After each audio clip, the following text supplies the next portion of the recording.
Lots of hopes for the Canadians that they can get back to the top of the podium at the FIBA U19 Basketball World Cup. And if they're going to do it, they're going to have to beat one of the powerhouses in the United States of America. These two teams have traded blows over the years, and of course Canada, you might remember, facing the USA in this competition in the semifinals back in Cairo in 2017 and winning that one before going on to win the title. So once again, a renewal of rivalries. Former Canada international Michael Weeks there, working with Canada Basketball, excuse me, and here watching this young team. Of course, some of these players will graduate, you would imagine, to play for the senior team at some point, but it's a team that's loaded, just like the team from the United States. So we start things off with Canada, USA, and then we'll move on to France and Serbia for the right to get to the final. But I can't imagine there being a bigger game than this one that we're going to watch right now. Canada, USA, you look at the bracket, Canada had to really survive a tough fight from Spain. USA overcoming Senegal, and then you look at the other side of the bracket as well. This Canada team really turned it up a notch to get into the semifinal. The USA, you know, maybe some questions about whether or not they've really been tested like Canada. We know that they had a good battle on their hands when they faced Australia, who fought back to make it close at halftime. But then in the second half, Chet Holmgren there, one of the star big names of this USA basketball team, certainly had a good game against Australia. Yeah, we saw some great things yesterday from the USA. So I'm going to turn it over to my partner. I'm Jeff Taylor, by the way, joined by Mark Clark. And Mark, we enjoyed the basketball yesterday, certainly from both of these teams. Well, let's talk about the USA first, Jeff, as they're being introduced. And I think that Coach Dixon will be really happy that actually Senegal asked them some questions, because they haven't been challenged. Australia had a half against them. It was a tough game at the half, but then they just rolled them over in the second half. But it was interesting yesterday when Senegal went to a little 1-2-2 trap and tried to do a few different things. He asked some questions. So for him, that gave him a chance to look at some options and look at some rotations. Obviously, you know, they're talented 1 to 12, but it was good that they were asked some questions. I think it was pretty much the first time they've been asked questions. Canada, as you say, on the other hand, have been tested throughout. They were in one of the tougher groups. They've still come through 5-0, and Spain yesterday had a real shot at beating them. And if it hadn't really been for Zach Edey, I think that, you know, Spain may have got that one. Yeah, but very impressive performance by Spain. Yeah, I mean, Spain for me yesterday looked like a great basketball team. They just fell over in terms of in the inside and on talent. Yeah. But there's some serious questions about Canada and the way they share the ball that we can talk about after the national anthems. But I'm intrigued by this one because athletically it's going to be a great matchup. And I think there's going to be a lot of similarities between that game we saw in Egypt. And can Canada take care of the basketball? Can Canada share the basketball to get enough good looks? But hey, Jeff, as you said, it's a heavyweight clash. Looking forward to it. Well, we'll talk more about it. We're going to pause for the playing of the national anthems for the USA and Canada.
So referees for the game today: Julio Cesar Anaya Frail from Panama, Croatia's Martin Vulic, Japan's Daigo Uroshima. Yeah, just to carry on picking up that thing we began to talk about prior to the national anthems, as we're going to get a look at the starting lineups. That you know, the USA are going to put an enormous amount of pressure on Canada. They're going to extend their defense. Canada are turnover prone a little bit. They were yesterday, in particular against Spain, when Spain got after them. And then they don't break you down and give you, and they don't share the ball enough in the half court. So if they're not moving the basketball and everything's on the dribble, this USA team could really exert some pressure. But if that controls tempo, it could be a difficult afternoon, early evening here in Riga for that Canadian lineup.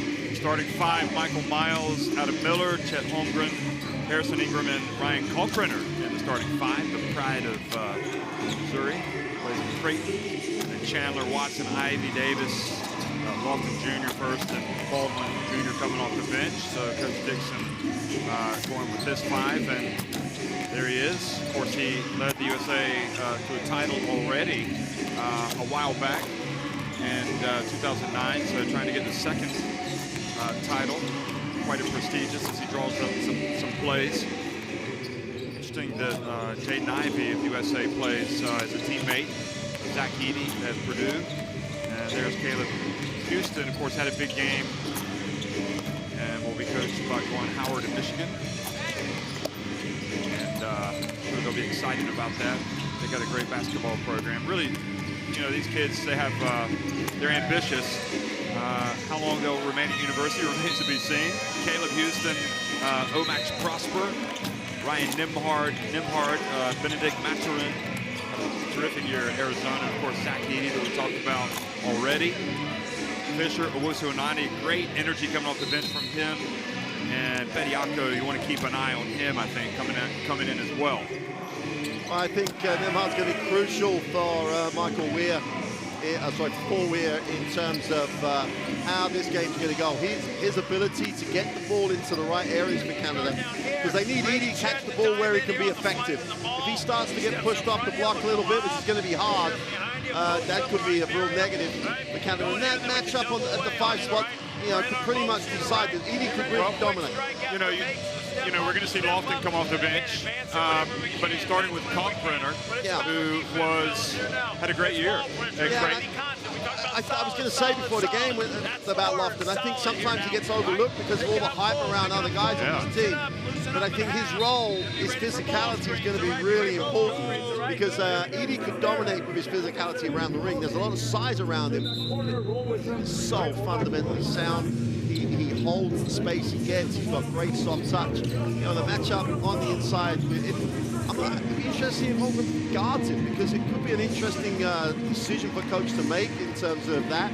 Down the other end, are they going to bring Edey out the middle? Because Holmgren can shoot the basketball, so it's going to be intriguing to see how that's worked. The worry is, you know, can Canada take care of the ball? Can they share it enough to get some high percentage looks and put some pressure on this USA team?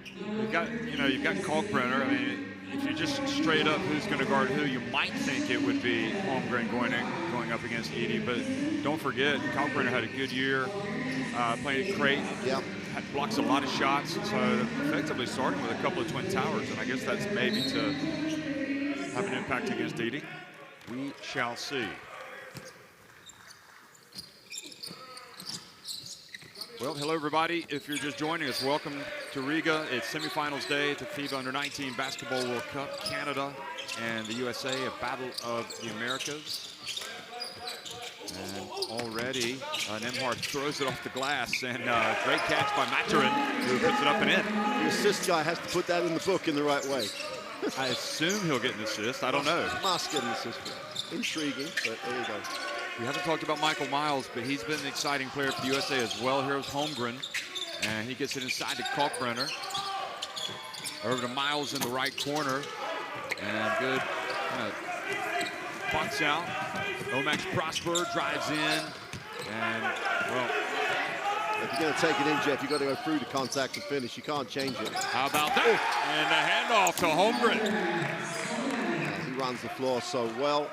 I mean, he leads them in 3 stats categories, and he's second on assists. Just does a good job all around. He was spectacular against Australia in the second half when they broke open that close game. Oh, good block by Holmgren there on Edey. And Miller now explodes, and he gives an alley-oop to Ingram. And Ingram did well to finish it because he was a little bit underthrown.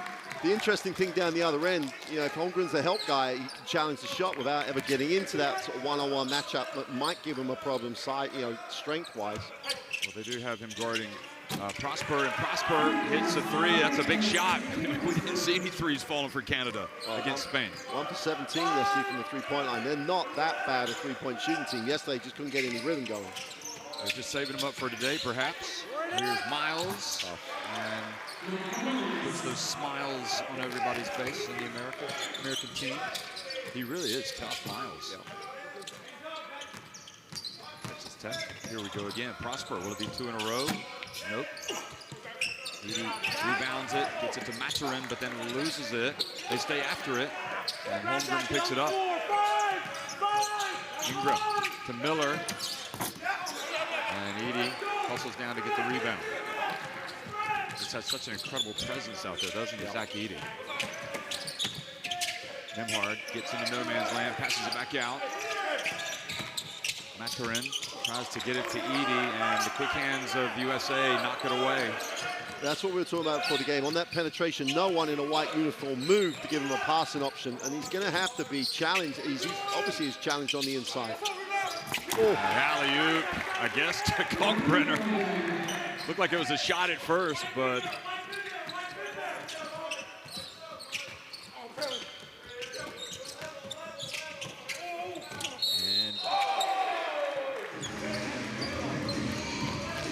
Ingram might feel a little hard done by on the foul call, but the great thing that Houston did, he caught it and went. So he's like half a step ahead, and that decision to go, and then we see this little turnaround fade away with the soft touch, because they got the switch with Edey. But going back, as you see the alley-oop. I don't know. It looked like that was a shot. Yeah, I think so. We'll call it both ways, but just gonna check see if they gave him an assist on that. Yeah, I haven't.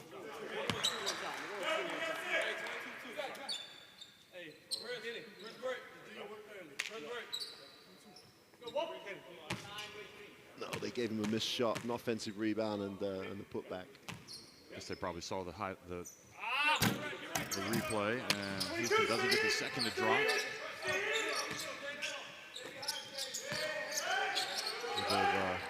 Pressure here, forcing the USA to take a little bit of time off the clock. Get it across midcourt. And this was the issue they had yesterday when they came out against the press. They took a long time to then get into what they wanted to run and end up rushing the shot. We've missed a couple shots now.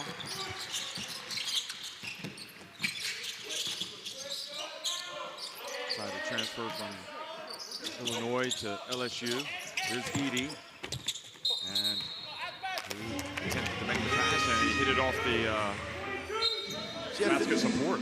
They've just got, again, the low post entry, questionable because it really took him behind the hoops. We see the replay of the trail and the dunk. Now, it's a questionable pass that they threw to Edey. But the ball was in the block. No one, again, in a white uniform was moving to actually see the basketball so that he can go inside out and maybe reposition or open up the perimeter game. They've just got to move when they don't have the ball. There's Lawson has come into the game and makes a move down low immediately. Great strength, wasn't it? Took a lot of contact, finished the play really well.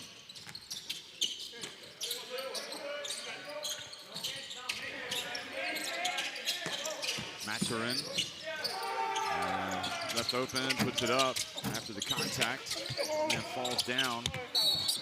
And the ball goes out of bounds and goes back over to the USA.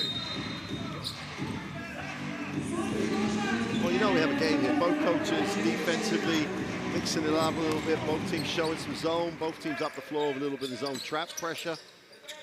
Early entry for Elijah Fisher. Comes in for Canada. So Davis in. Had a good year at Wisconsin last year. Here is Chandler, and Pride of Tennessee drills it.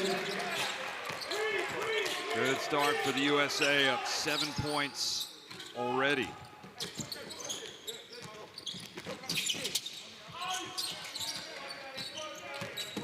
Houston, and there is Edie, and you know, Edie could have come down with that. Decided to go back up, made it a little bit harder of a shot than it needed to be, but Houston drills the three, and then he has a long look at Chet Holmgren as he runs past him. He completely ignores him, quite right. Chandler to Holmgren, and he stepped out of, he traveled. Okay. He's very close, though. I mean, those guys over there in the corner, boy, they are close to being out of bounds. There's Baldwin with an early entry. I'm really excited to see him play today as we look at the replay of Houston. And what more can you do for Holmgren? See, and there's the stare. Trying to perhaps get inside his head a little bit. So Baldwin in the game. Houston again and misses everything. I don't think he's going to be staring after that. See, my question is, what did Canada want to get? And because there doesn't appear to be, well, we want to run this, we need to get Edie the touches early. And it's a little bit, whoever has the ball is a little bit one on whoever they're being guarded by. Wow, wide open. Chandler rattles it in. And down that end, the zone doesn't mean to say you don't pick the ball up. That's the third opportunity straight where they haven't actually had anyone guarding the ball. Nice move, Houston this time, and he's fouled by Davis. And we see it every game, but Houston's made that three. Obviously, it's a big reputation, so they do want to get a hand in the face, but a little bit too much. Good recognition by Nembhard to get it back to him. So Davis needs to do a little bit better. Bediako comes in for Edie, who has had a shaky start, it has to be said. And also, Owusu Nane comes in. Well, both coaches are going to go deep, Jeff. They're going to go deep. I like the energy that Canada just come off the bench with. Owusu Nane as well as Bediako. Yeah, they're definitely, well, they are going deep.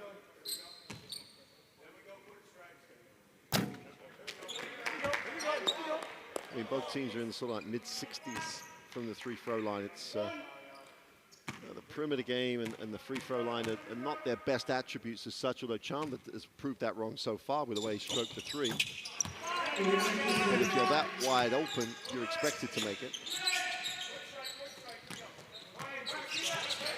Houston. Yep, here's Lofton.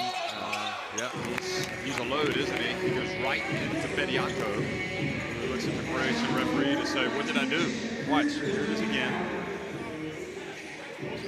He's coming sideways, gets him in contact, and you know, he does so well. He really does. You know, in terms of taking contact, going back up, and makes the throw. In many ways, he's just not talked about enough with the USA team. He does a lot of the blue-collar stuff. He works hard around. He's got good touch. You know exactly what you're going to get from him. Of course, a lot of the parents are here watching their kids play. And Lofton gets it to drop. Yeah, there's a lot to like about his game. Yeah. Nice stroke, the physicality, nice character. So Canada back down by 7. Owusu Nane. Silvers Fisher, now Nembhard. Canada just kind of standing around. Yep. Nembhard. And he gets rejected. Jaden Ivey. It's exciting. There's only 2 seconds left on the possession. And it's another example. If you don't move the ball, if you don't move people out of your way, you're going to penetrate with the defense is already there, queuing up. And that's just asking for that. They're going to have to get something away quickly. Houston hits the side of the backboard. Chandler, meanwhile, drives in and gets blocked by Bediako.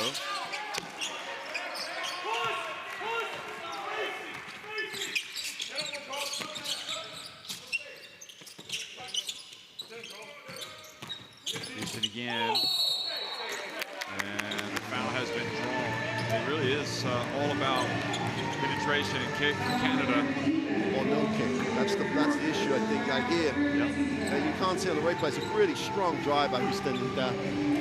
Foul really good job getting that way and protecting the ball. But out of that shot, 4 guys in white shirts stood still and watched it.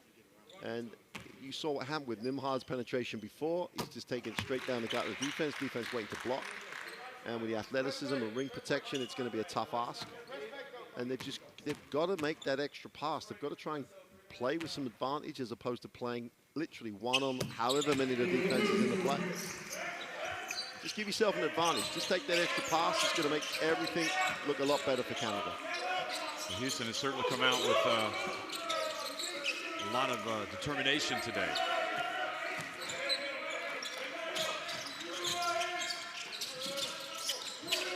Davis steps inside the arc. Is again and makes the shot. They're so active, aren't they? Going back up. No one put it. It's hard in the zone to find people to put your body on it. But that's what, if Canada are going to go to the zone, they've got to take care of business on the boards. They've got to put contact on the offensive play. Nimhard gets in and makes the tough reverse layup. Tough finish. Ivy wanting to get in on the action, puts it up from three-point range off the back. No pass there. On Nimhard again. And Houston hands it off this time to Bediako, and he's fouled by Baldwin. Again, Houston's penetration is going to draw the defense. They get involved. Bediako's movement gets into that seam. And they get the nice little dump down. You get a replay of the finish from the previous play. Straight down the middle. Great finish. Yeah. The contact with Bediako, and boy, he really did walk a tightrope there, not going out of bounds, and then had to make the tough shot. It's a 5-point game. Bediako gets it to drop.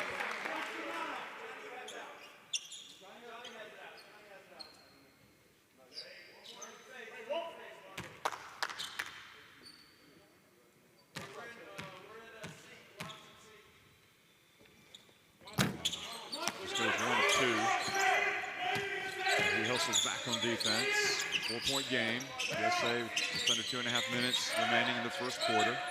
Peyton Watson's checked in. Passes it over to Davis. Here's Lofton again. Over to Peyton Watson. Davis kind of fades. Goes in and out. Much better, Jeff, in the zone, matching up, making him put the ball on the floor, not getting turned. Much better series by Canada. Nimhard pulls up and hits a shot. 2-point game. It's a bit of action off the top of the zone. Gets a little ball screen, gets a little space. And it always starts at this end. Got to start everything at this end. Oh, right through the hands of his teammate. So Canada get it back. Now Houston pulls up way downtown and bounces over the backboard. So Houston's going to come out after that miss, be replaced by Maturin.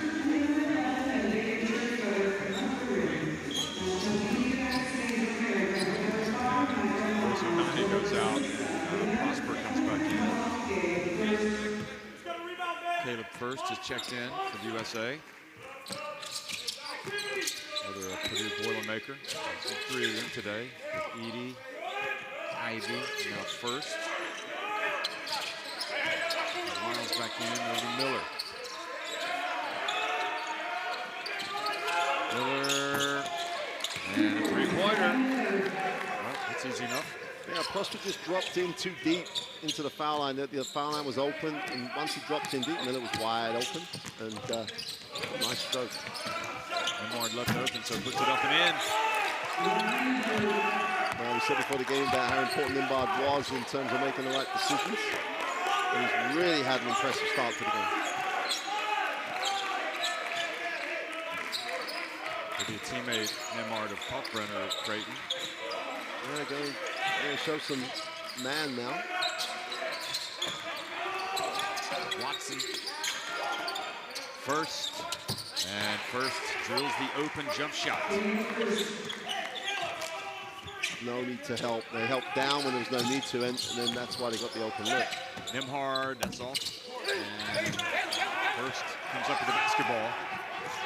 Over Miles. So the USA up 5 and looking to hold it for the last shot.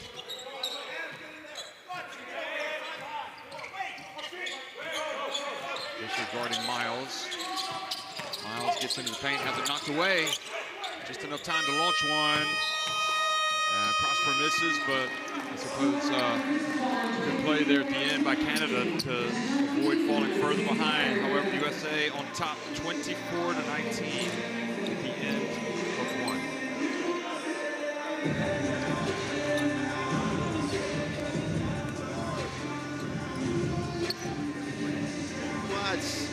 Both teams will be pleased in so many aspects of how they played. The rhythm was good. They moved the ball well down the floor, points in transition. Neither team, comes into the game like relying on its three-point shot. They've got guys who can shoot it, but it's not. This is where they're good in transition. Both teams, when they run and when they get the thing going early, are very, very effective because every guy on the floor is quick. Every guy on the floor can run. So whether you're 1 to 5, you're going to look to get things in transition. This is the best sign for Canada. Their perimeter game looked a little bit more effective, in fact, a lot more effective than it has been, especially yesterday against Spain. But still the concern is that if the USA keep them in front of them or if they penetrate into space, there's just not enough options for the penetrator. Not enough options to penetrate kick. It's a little bit, you've got to make a tough shot every time you go in there. And so from the USA perspective, the rest of it is pretty straightforward. If you can keep your man in front of you, if you rotate well enough, you're asking the team to make tough shots to stay with you, and that's not the answer. You've got to try and find some easy ones. The USA, on the other hand, have shot the ball pretty well from the three-point line. Chalmers had a nice game. The disappointing thing for Canada is they've given up offensive rebounds. Yeah, that's the disappointing. It rebounds with their forced shots, false missed shots, and they just haven't finished off the play. And Zach Edey has not really gotten into the game. He came out. He's come back in now in the second quarter. So let's see if he can be kind of almost a go-to man. Get him the ball, let him go to work. The defensive matchup for him a little bit. The two bigs at the start of the game was successful in the fact that it's created a matchup and it created a situation he wasn't really expecting. Well, he's being guarded by his Purdue teammate, Caleb First. So this is interesting. Or he's talking to him about it, yeah. So we'll say starting with possession.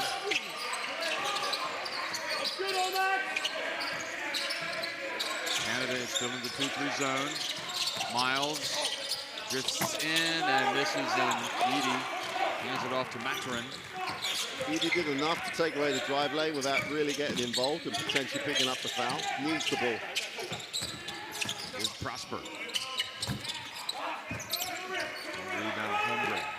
He's looked much better today, I think. Miller. Ingram. Ball bounces out to him. There's Holmgren. And boy, makes the shot despite the Omac's hand in the face.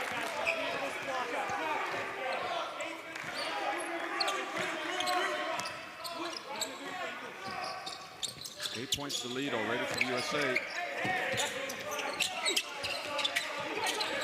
They dump it down low to Edey, and they are certainly not letting him get comfortable down there.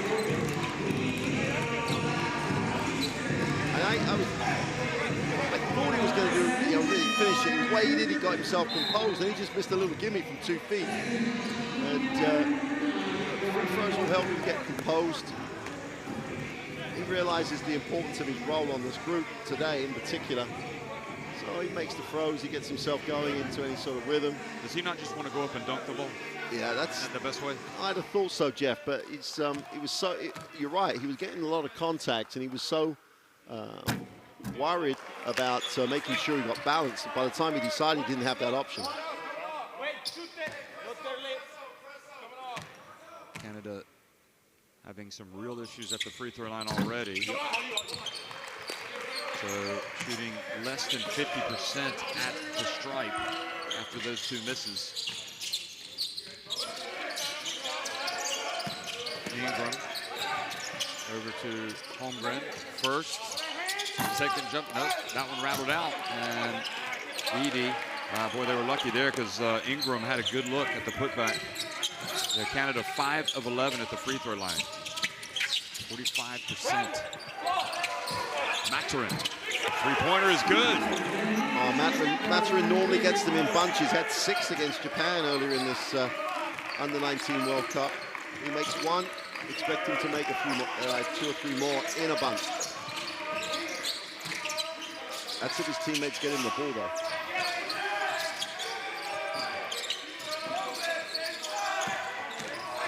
Miller into the paint and gets it to First.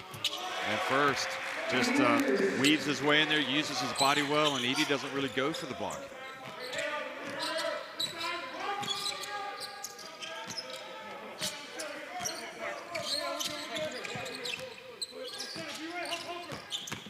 Nembhard. Over to Maturin. Into Edey. And this time much better, powered his way in. I thought he might bowl First over there. First is like, oh, so this is what practice is going to be like today. Is he that big? Miles. And Miles is the point guard for Coach Dixon at Texas Tech. Excuse me. The drive, Nembhard, and puts it up and in. Excuse me, TCU. Texas Christian, excuse me. A lot of good basketball schools down in Texas, aren't there? Including the national champions, Baylor.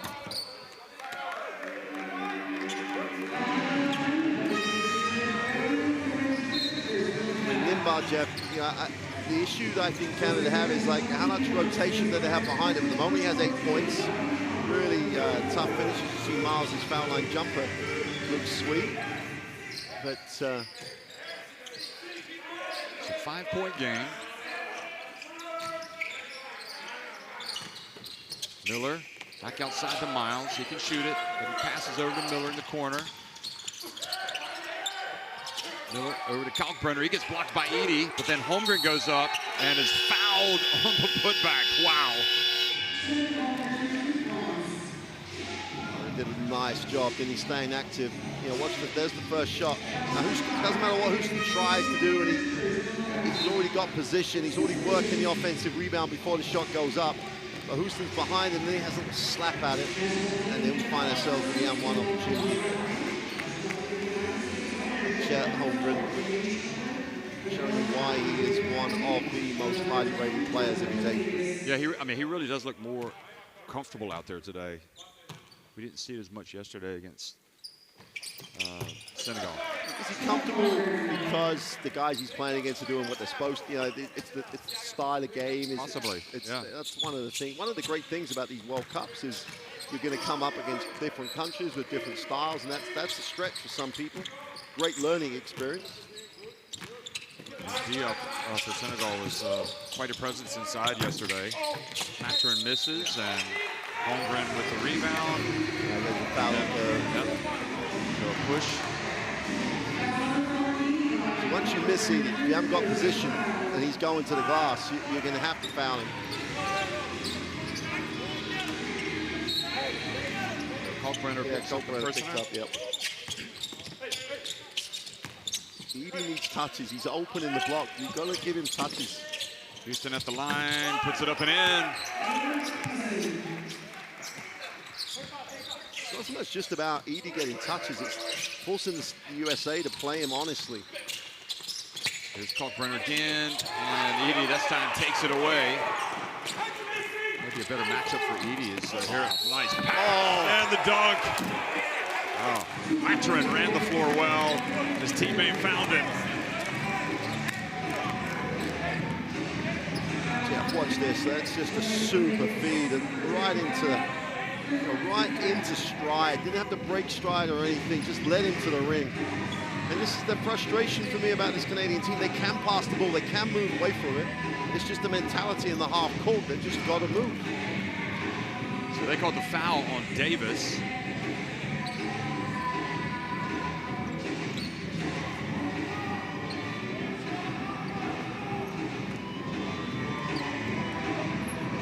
Pulled to within 3 now. Maturin's played well here in the second quarter.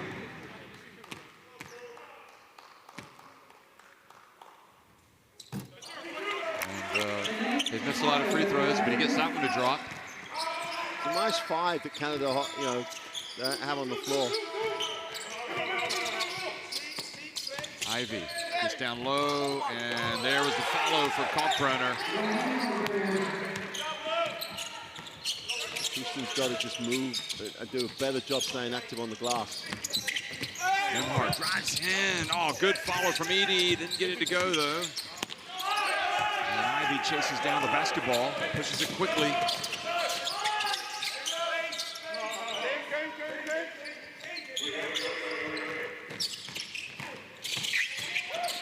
Chandler and Kalkbrenner again.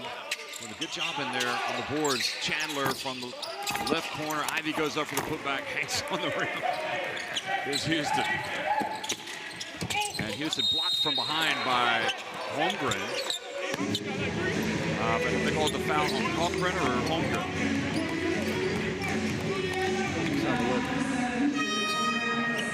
Oh yeah, Holmgren got him on the arm.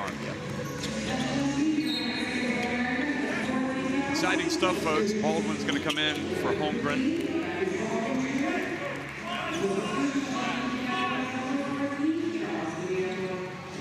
I have to say, I do like Houston's approach today. He's really being assertive.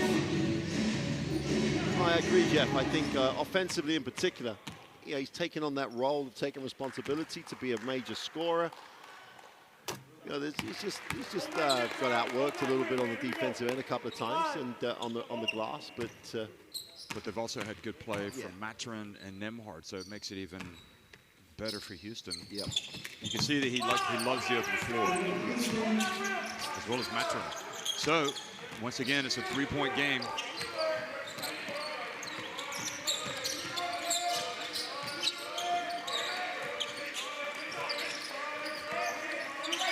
That's why we don't see Lofton back out there. He's pretty effective. Here's the dump, and it goes off of Kalkbrenner and out of bounds. Yeah, Lofton doesn't have any. I don't think he doesn't have any fouls. No, he's coming back in now. They look like a tougher team down low when Lofton's in there. Jeff, I would 100% agree. I think he gives them a little bit more balance in both ends of the floor. Baldwin also back in. Baldwin has a couple of fouls in the pass, and a good block by Baldwin. And Owusu-Onane stays after it, but USA come away with it, and Chandler explodes up the court.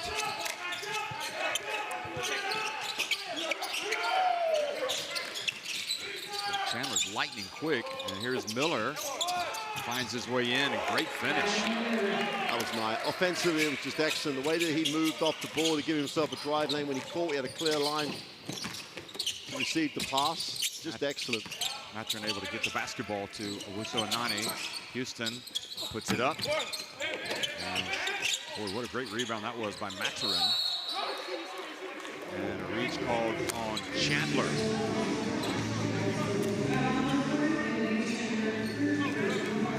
Once again, great challenge by Baldwin, but then Owusu-Onane stuck with it. He gets blocked, he gets it back again, and just can't get it to drop. This was Miller's drive. When you saw Miller's drive there, straight through that seam because he moved to catch it. I think it's impressive the way that the US are doing a really nice job moving the basketball and attacking those seams. And whether it's man or the zone, they're creating drive lanes. And they're getting easier looks, even though there's a lot of ring protection on the Canadian lineup. They're getting slightly easier looks than the Canadians at the moment. And that's going to become a factor as this develops. Can't keep making tough ones. Miller again. Gets inside. Oh, and draws the foul. He's going to the line for a three-point play. Yeah, they gave up the middle. He saw the drive lane, created it. There you go. See it? See him all the way through from the camera angle. Kisses it off the glass. They cleared out this side. There's no help. And just finishes off the glass. Owusu-Onane just showed too much in the middle of the floor.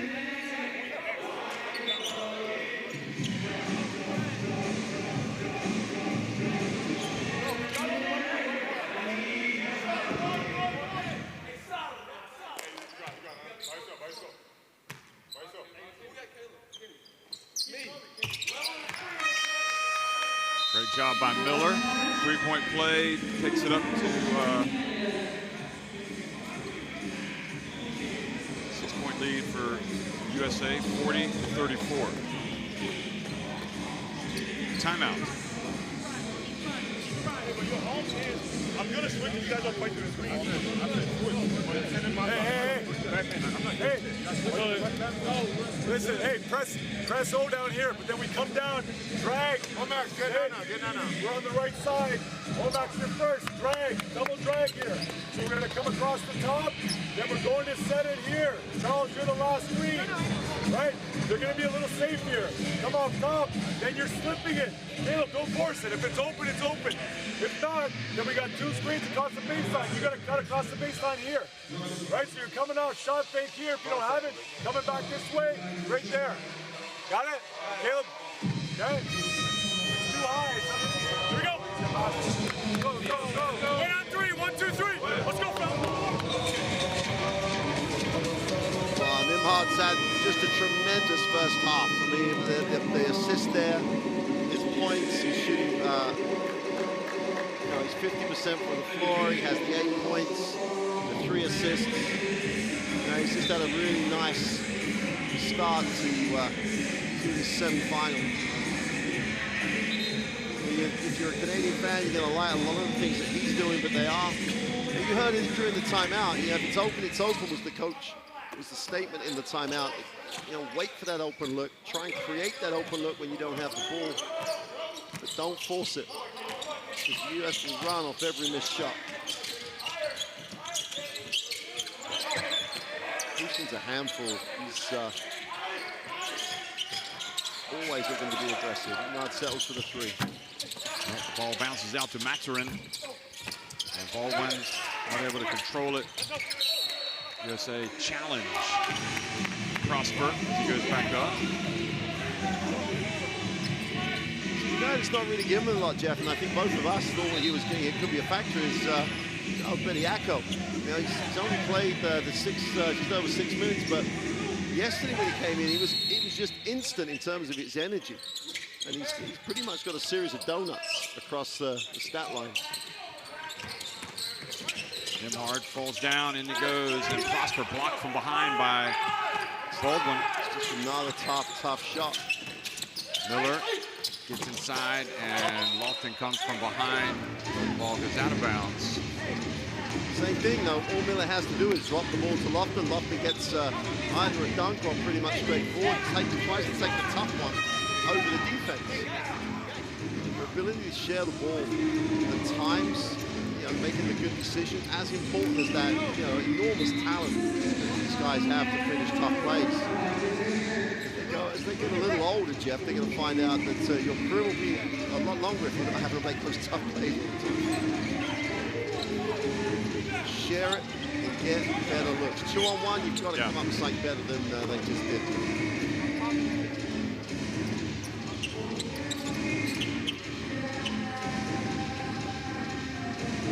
Yeah, we've seen a lot of one-on-one at this Under-19 World Cup. Not so much from Spain. They probably were the greatest example of passing and cutting, and really were terrific yesterday. Canada saw them off, though. Here's Houston again, and puts it up and in. But again, he's creating his own shot. That's 11 points for him. Here's Ingram. And they're going to count it. Wow. And I don't think the Canada coaches can quite believe it. He took another dribble after the whistle. Whistle goes, it's already gone. The whistle goes before he picks the ball up. Nice move. It's not taking anything away from the quality on the finish, but whistle went, I would argue, went before the whistle went. Yeah, I thought so. Before the last dribble. He's turned the corner and there's no help. Well, Nimhard's right. Got to take the opportunity, make the most of it. This could make it an 8-point game. And the USA have threatened to, get to double digits, and that's always that psychological barrier. You know when you're going in, if you're Canada down more than 10. Stay in the game right now, give yourself a chance second half. Houston finds Bediako and saves it before it goes out of bounds, but then throws it out of bounds.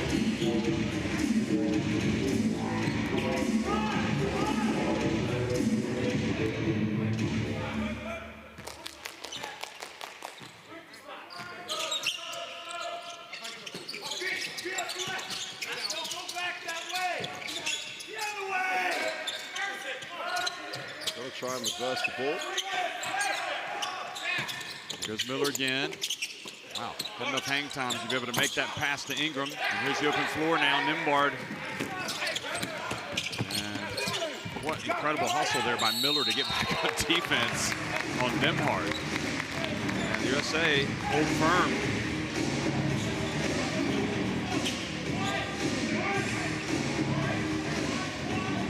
Probably the first bad decision Nembhard's taken and made in the whole half. And he really pushed it hard, but the defense got there. So the defense is there. Don't take it. They had numbers. Bring it back out. Yeah. It's not a personal challenge in that situation. They push the ball. The defense has done a great job. They make a more efficient decision. The net result is you walk the other way down because there's a loose ball foul, and USA find themselves on the line, a chance to make the 10-point game, which they won't do now because they've missed the first of the throws. But very, very impressive performance by the United States in this first half. It's 1 of 2.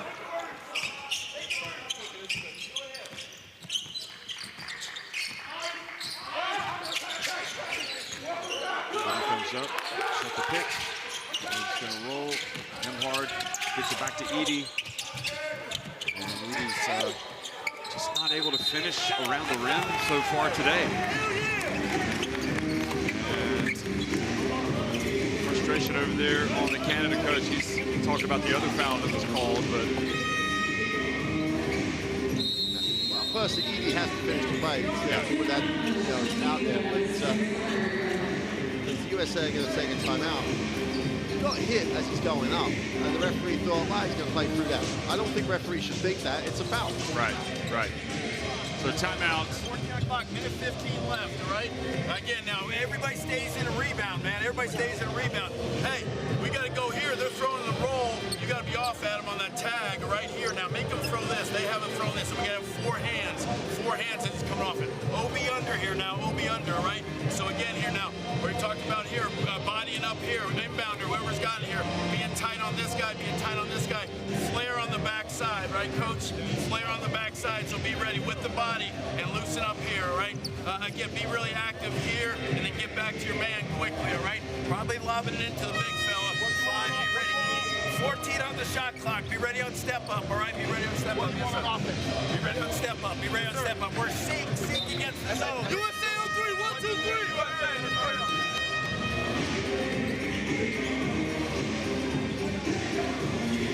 I love the quickness of Miller, though. He's really just goes at 100 miles an hour. He does have that. Most guys, you can say, don't leave your feet until you know who you're going to pass to if you're not going to shoot it. But he has the ability to leave his feet and give himself some extra time before making that decision. He's such a great leaper. And his teammates are going to move for it. And on every time, on every penetration, the USA moves. There's Edey going right up against, and he stays with it this time. It's almost like the light switch went off for him. It's like, wow, I better start getting it together here. He's stuck with it.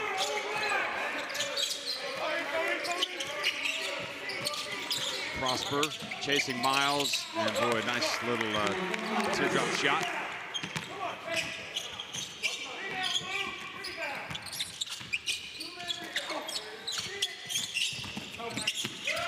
Maturin pulls his way down. Middle gets the rebound to corner.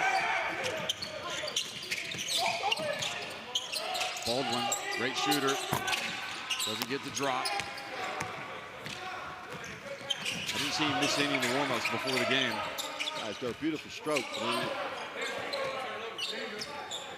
So final 15 seconds ticking off the clock here. Can will try to hold it for 1.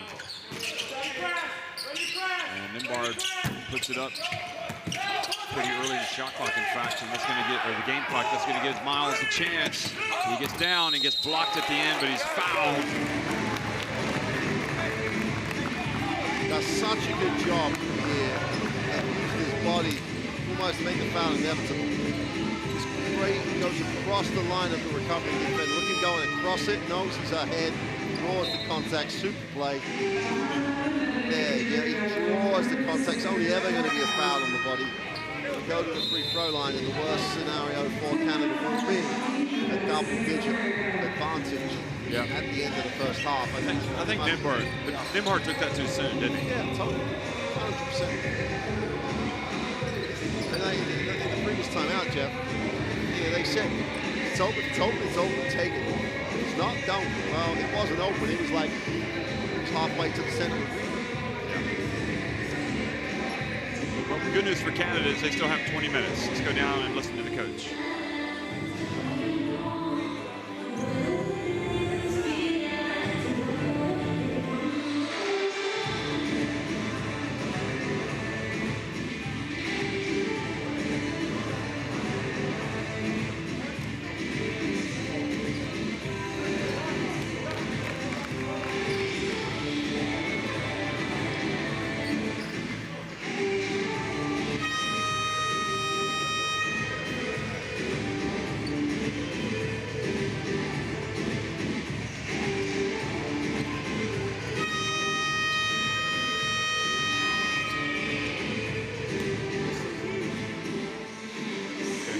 Anything there, so apologies if we didn't, but Miles with a chance to take it up to double digits. And the Texas Christian University point guard makes the first.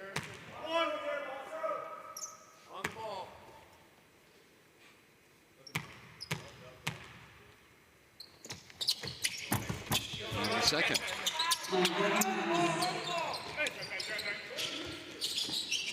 Get it to Edey. Oh, boy. And he almost turned it over there. That could have been a disaster. Could have been a little bit more time on the clock. But anyway, USA go off leading their biggest lead of the game, 49-38 over Canada at halftime.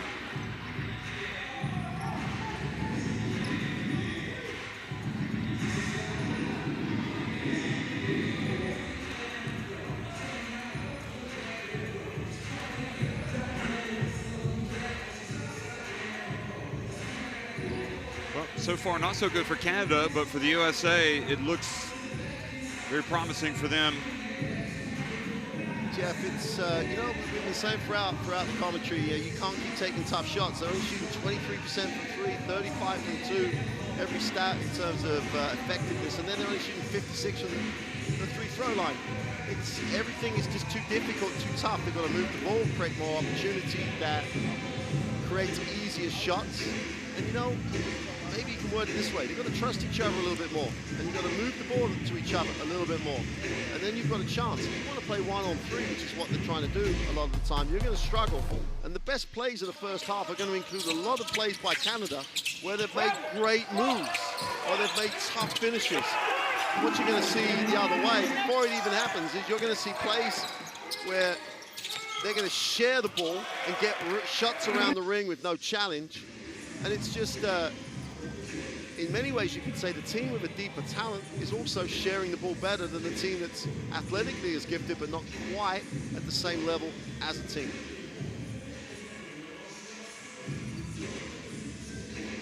Well, the guards have been very tough for the USA, that's for sure. Miles. And that's a great example, Jeff. He even just threatened to pass because people moved. Canada reacted, and they've left the shooter wide open on the foul line, and Miles is a very good shooter. And they've got guys that they've just got talent. But that talent is only as effective as it is because they're sharing the ball and trying to get shots they want. That's really very, very impressive by the USA. Right from the change of lineup to start with, where they came up with an answer to try and deal with Edey, and Edey has never got into any rhythm and doesn't get enough touches. And that's just been from head coach through the 12th man and all the staff. They've prepared really well, obviously, and they have just done a very, very good half of basketball. But Canada's got enough talent. They're only 11 down They've got enough talent to get back in this. I mean, what do you think their strategy was coming into this game, Kevin? Well, you know what, Jet? That's what we said, Coach. I don't know. Yeah. And it's, is it the strategy to take, it can't be the strategy that we're going to just give it to Houston Austin to take tough shots. That can't be it. Yeah. You know, is it like throw it inside? Is it move off it? I'm not sure. Defensively, the thing they went away from, they played that little trap for a while. That made the USA think. That made the USA get deeper on the shot clock. Then they went away from it and then got beat on poor rotations or no denial or no rotations. It's they obviously had seen Senegal yesterday, thought about the zone, and it was effective.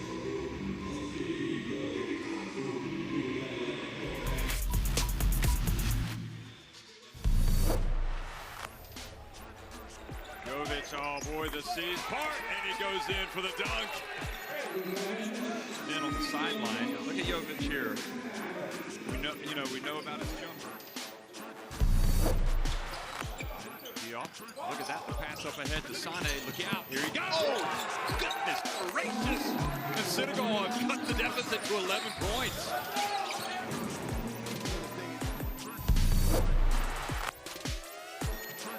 Here he goes again, Stenonius. Oh, behind the back, are you kidding me? What?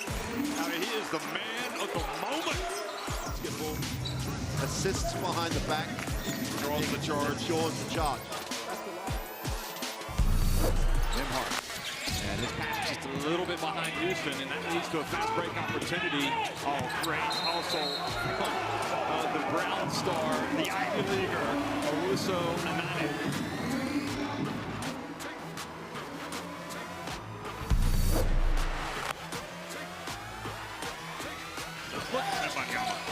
He's got to be the pick of the players today, though, with what he's done. Pass to Strazel. Here he goes again. Wow. Having the space to block it.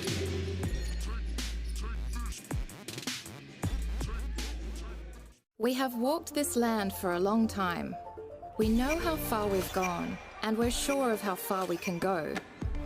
Unity is not just a word here. It's not just a spirit in this sport. It's the way we all move.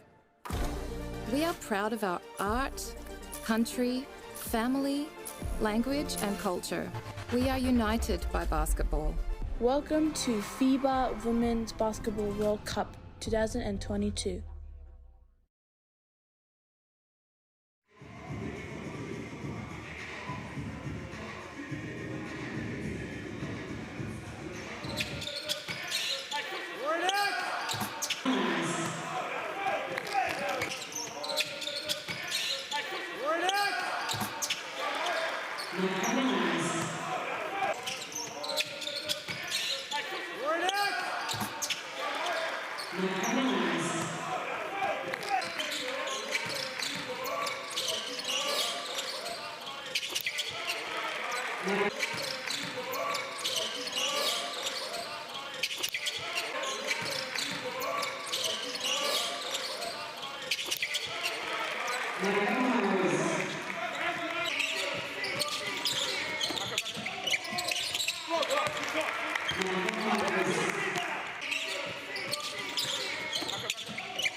49-38.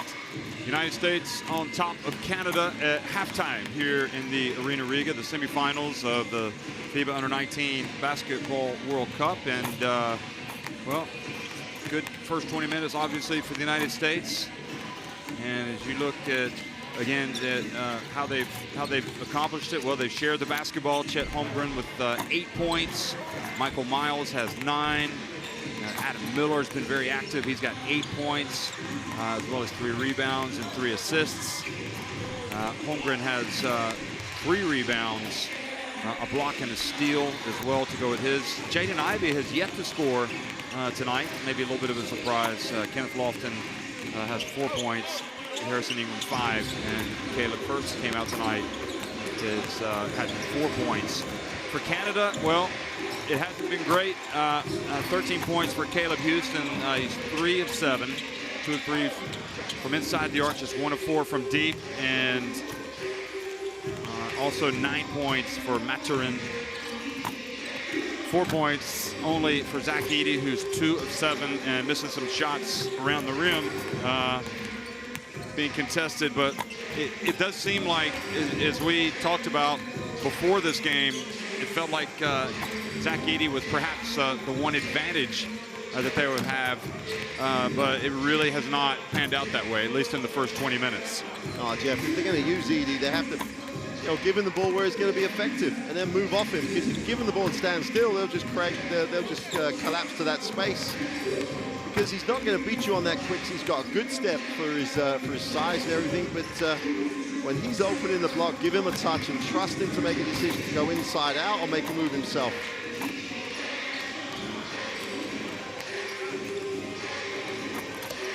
Well, defensively, what do you think about Canada and how they should try to compete with this USA team? Well, I think, well, the first thing they have to contain the man with the ball. They have to really try and force to be for the man with the ball to play in front of them and hopefully not give the middle up. But yeah, more specifically, the trap looked quite effective. And then coming out of the trap, it was noticeable yesterday when Senegal did it, and other teams have tried to mix it up. Go with a trap to the half court, and when it gets into when they come down the floor after that, they just match up man to man. And just make them run something different, but you've got to then be really keyed into what you're trying to do as a team.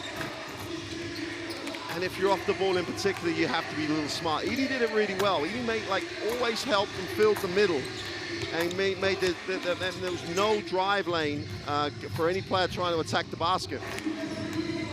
And then he needs some help, and his team really didn't do a great job off the ball, on the weak side in particular, boxing out. And there's no real difference athletically. Canada can compete on the glass if they put themselves in the right position, box out first, and then try and run it from that. Well, USA rolled over Senegal yesterday. Well, they certainly got out to a big lead, and Senegal played pretty well for long stretches after that, but it was never really closer than, 12, 15 points. And Canada had to really dig deep to beat a really good Spanish team who looked like they were primed for, I guess, what would have been considered an upset or a minor upset. Today, Canada distinctly second best and trailing 49-38 at halftime. So you go back and you look at the all-time medalists, and you go back 2 years ago in Greece. You were there, I wasn't. USA finishing top of the podium. They beat Mali. France were third, but Canada, they beat the USA in the semifinals in 2017 in Egypt, and then ended up beating Italy in the title game. So Canada would like to get back to the podium. They'll still have a chance. So the team that loses this game, whether it's Canada or the USA, will still have a chance. They'd have to win the third place game. Also, Serbia, France will be trading blows in the second semifinal. Of course, France, third place finish 2 years ago, and Serbia have won this competition in their history. They've also finished second in both 2011 and 2013. They won it in 2007, beating the USA in the final. Of course, France finished third that year as well. So USA probably always going to be the favorites going into all of these competitions. But they, you know, there was a long time. Yeah. But there was a long time when they, you know, when they didn't win this title. But certainly they won it in 2013, 2015, 2019, and 2009 they won it in New Zealand. That's when Dixon was the head coach the first time. Before that, there were several occasions where they didn't win it. So anyway, Jeff, Canada know they can beat them. 4 years ago, they came up with results. You know, just to, you know, to push home the sort of Edie, even though he's not been, you know, still got double-digit rebounds, but he's only taken 7 shots, and you've got to go with him. second half underway in Riga of the semifinal between USA and Canada, and Nimbard knocks it out of the hands of Holmgren, but he was out of bounds, so he couldn't actually get the ball. He was hoping that Houston could come over, but they just couldn't get the ball before it went out of bounds. So USA leading 49-38.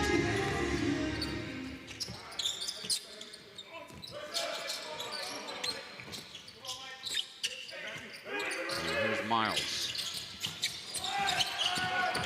Goes in and scores over Edie. Impressive. Just broke the defense down again. Got to stay down. You've got to try and force that penetration to where you would like it to go as a defense. Alley-oop pass. Good job, Kalkbrenner denying Maturin the alley-oop dunk. And now an offensive foul called on Kalkbrenner, setting the high screen. Doesn't need that screen in that moment. To be fair, he didn't move. He stopped it for a while. Yeah, he was set. He maybe didn't get like square on, but he was. I think it was tough. Yeah, he was set. Canada could use a break or two. They try to get back into this. No one moves. No one moves on penetration. Everything coming out of it is tough. Maturin ends up taking a very long three-point shot. Miles, alley-oop, and Kalkbrenner throws it down. Two-handed, 15-point lead. He's not the quickest guy on the floor, right? And he just beat everybody down the floor and throws it down. You can't get outworked in a World Cup semifinal. Canada just have to knock it down here. That's the way to get active and get after it. Maybe that might give them some energy, but that's poor, the possession before. Maybe the effort goes up and they will prosper. Helps prosper. It's a big screen. A little bit better. 14 on the shot clock. Look at this. Kalkbrenner. Just to emphasize, Jeff, Kalkbrenner was on the baseline at the other end. He was helping out on the penetration the previous play. He ran the 30 meters faster than anybody else.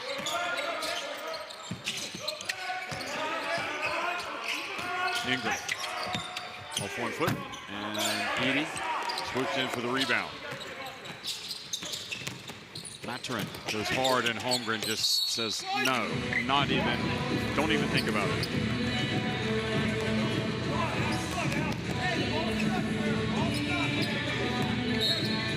In the background, as you're going to see this, the tough lean back and the work by Prosper on the glass. 3 white shirts hadn't really committed to the break. Maturin goes in hard, and Edie there for the follow. And he's fouled on the putback. So an opportunity for Canada. It's a nice example, Jeff, what we're talking about. Go inside, trust Edie to make a decision, went inside out. Because he's gone inside out, there's closeouts that help you to get position on the glass. There's a real opportunity for Canada to get right back in this. If he makes this, they're 10 down.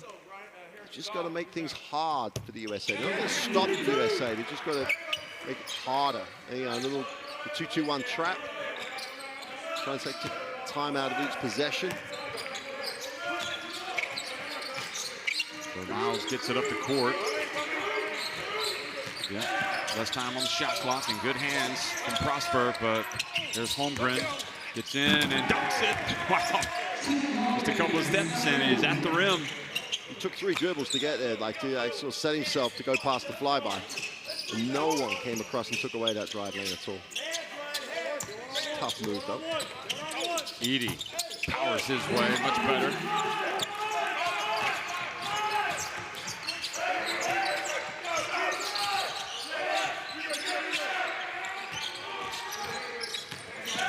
Here's Miles. Holmgren puts it up, and Nimbard is in for the rebound. Now Canada with numbers. And they get it to Edey again, and he goes up for the dunk. And that's really the only thing he can do is count his own to basketball.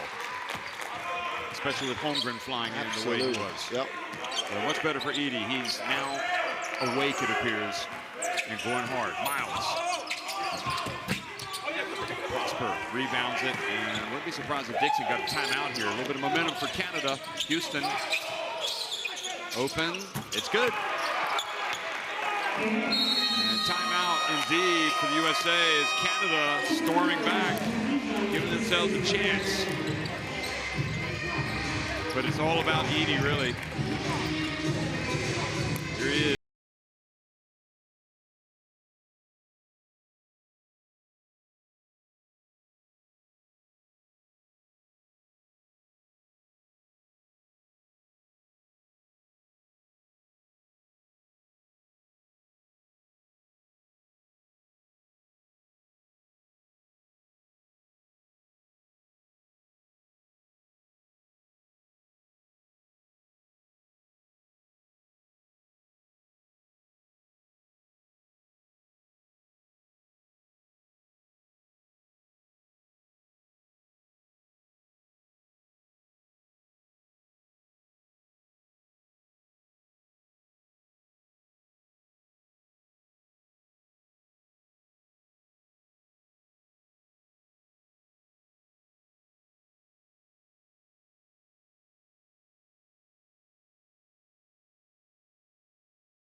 So back to a 6-point game.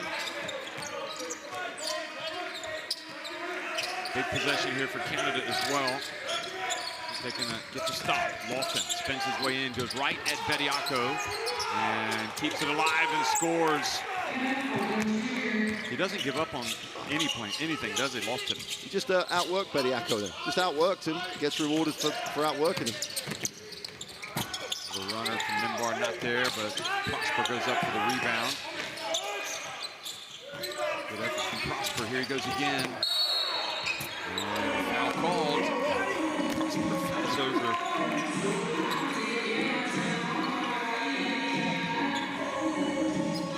Davis. 3 fouls on Davis.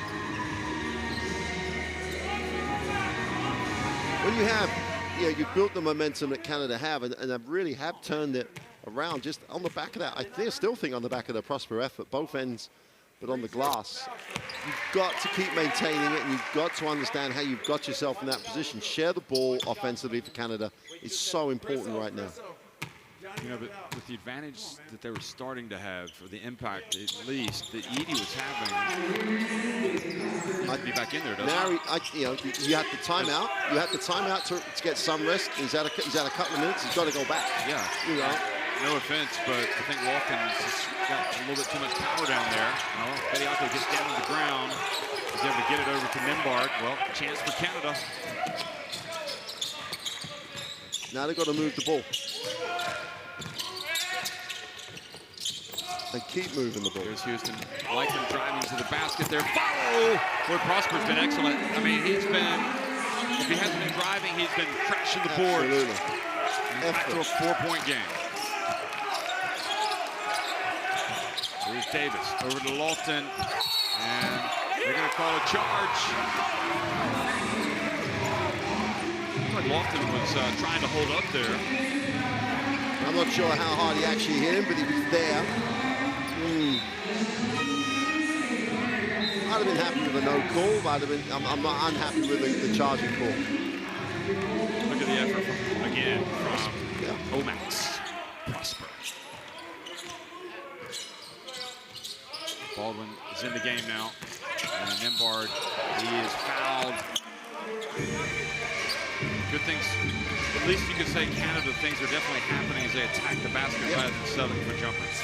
And they're attacking the basket by getting some advantage. The ball screen and then trying to turn the corner on the ball screen, generate a reaction from the defense. So therefore, again, it's how much of this, whoever the five are on the floor, how much are they prepared to run whatever coach is asking them to run? Late in the shot clock, Jeff, it's not a problem. If they've got guys late in the shot clock who can take tough shots, but they won't be taking those tough shots early. Interesting phase of the game because, you know, make these two, it's a 2-point game. And Canada are the team with all the momentum. Bediako's starting to get in it. It's amazing when you put the effort in, dive it on the floor, you can get other things going because you're in the game. Unfortunately, I missed the second free throw.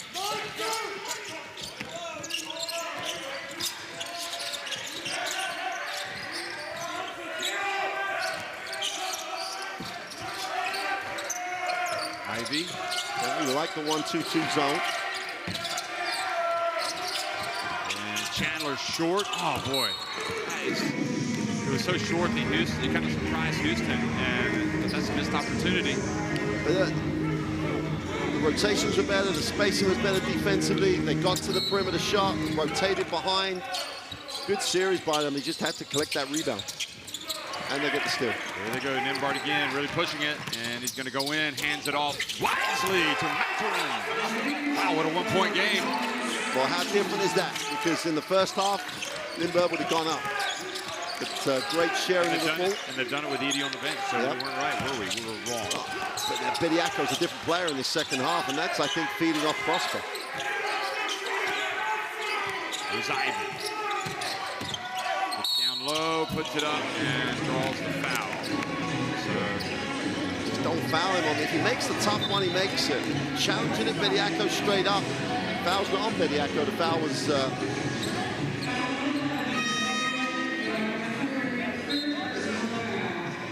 the foul was it Prosper?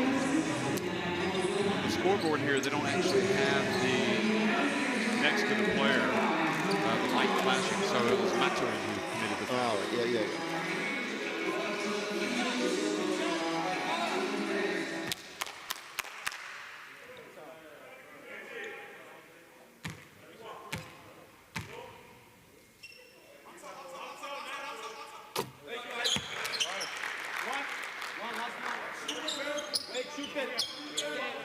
Yes, both of you are watching. So that's Ivy's first points, Jeff, and I think we both agree that you know, he looks one of the most complete players on a very, very good United States team. So Ingram's coming back into the game for Ivy.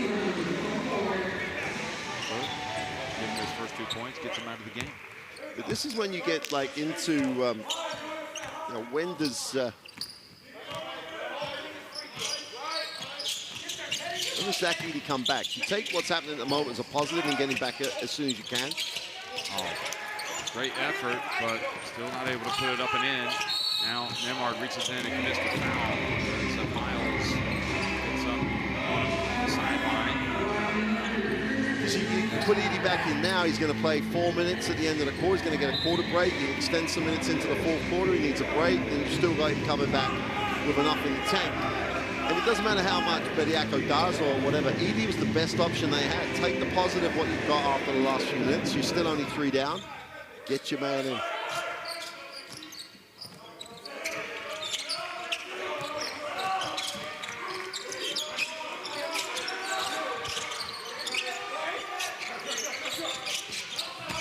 Miles. Oh, just so tough. And look at Lofton. I mean, you just see the value of Lofton. Just does the dirty work. Yep. Doesn't give up, does he? And is Edie more likely to get that defensive rebound than anyone else on the floor? And you've got to say, yep, because he already has a double-double. Goes Houston again. Works with Nani, gets it back to Houston. Ends up taking a tough shot from the stripe. Canada might need another timeout. Here's Miles. Or a substitution, yeah. Yep.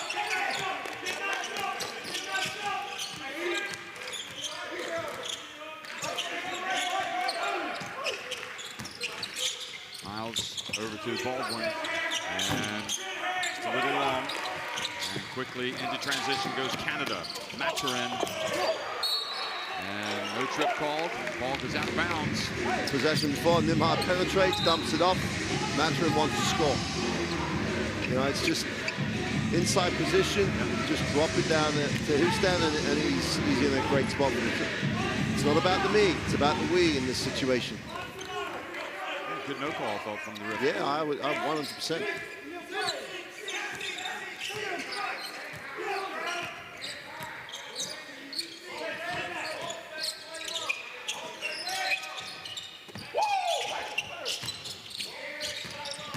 Miller gets down in the corner, gets it back over to Ingram. And Ingram hits it. He doesn't force it, does he? But when he gets his opportunities, he takes them and goes back up to an 8-point lead.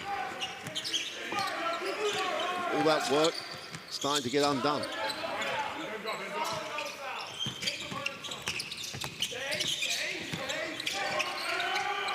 Stand, the ball sticks. Maturin again, drives in, scores though with the left hand. It's a tough finish, it's a great finish, which you can't win games with. It's a great finish after great finish. Got to the far side of the ring really well though. There's Lofton again, and he got Bediako off his feet, and he scores. I just think it's too much to handle really for Bediako. Yeah.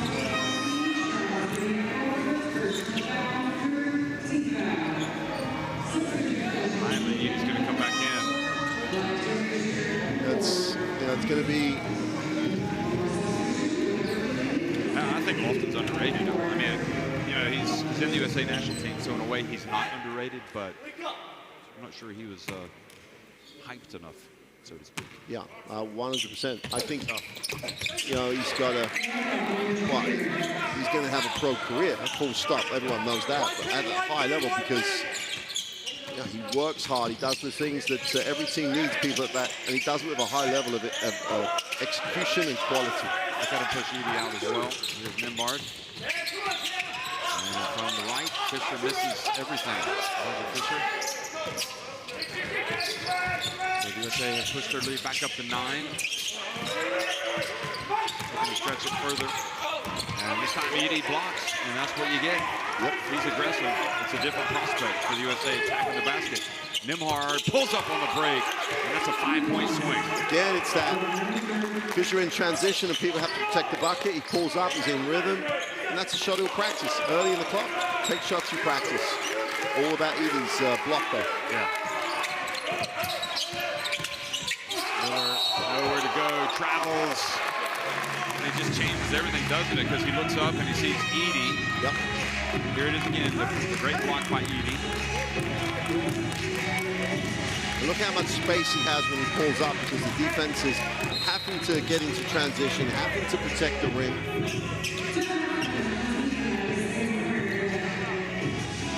Them up 12 points. Still 5 for 15. He's had to take some tough ones. Timeout with 46 seconds remaining in the third. 6-point game. Canada just grab hold of that momentum again. And we can continue to talk because both Weir and Dixon have requested not to have microphones in the public, so anyway.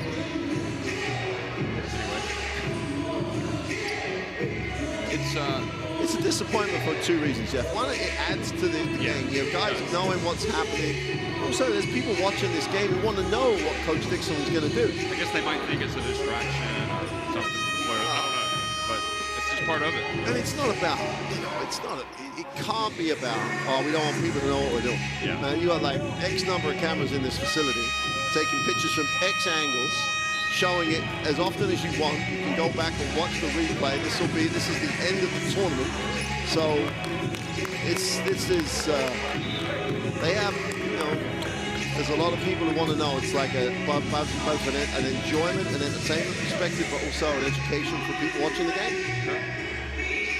So Holmgren comes back in for the USA, as well as Kalkbrenner, Chandler, and Canada still have the same unit. No changes. They're going to run some Bourne stuff. New stagger. Good job, Nimhard, then blocked by Holmgren.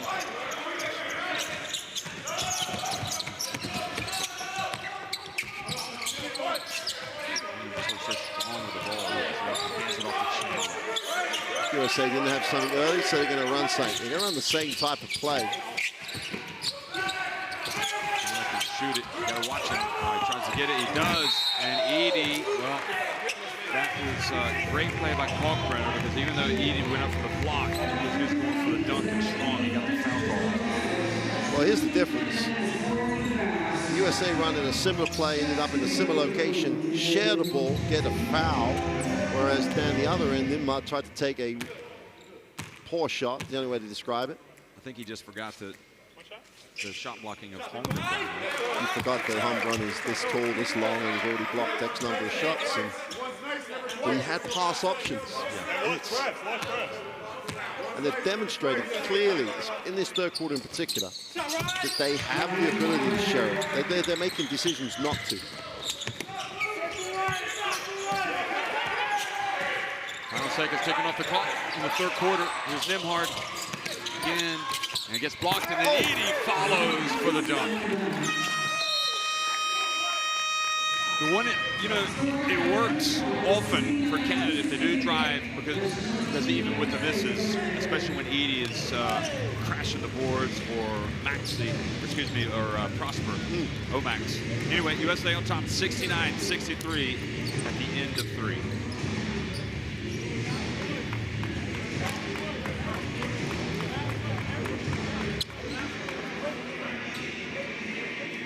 Well, if people were worried about, you know, what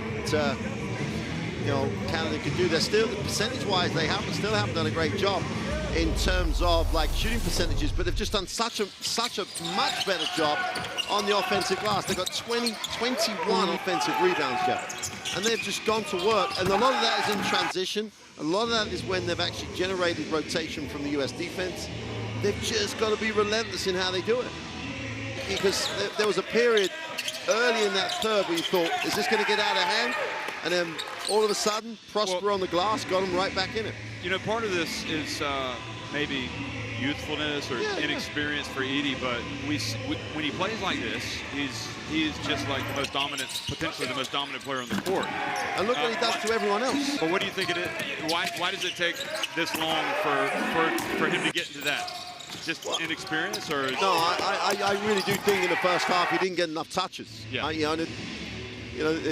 Some of our you've got to feed him. If you don't feed him, he's going to go hungry and he'll lose interest. And I'm not sure. It's not as basic as that, but then again, he's crashing the boards there, getting the offensive rebound and put back.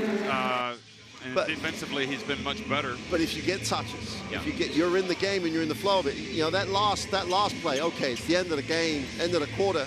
They get the high pick and roll, and he knows the shot's going up, so he's cracking the glass. He gets that, and he's right in the rhythm of everything.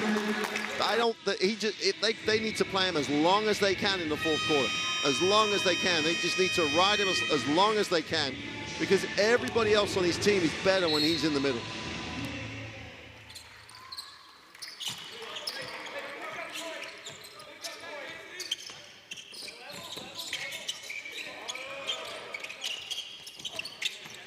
Well, driving in, Maturin takes a tough shot.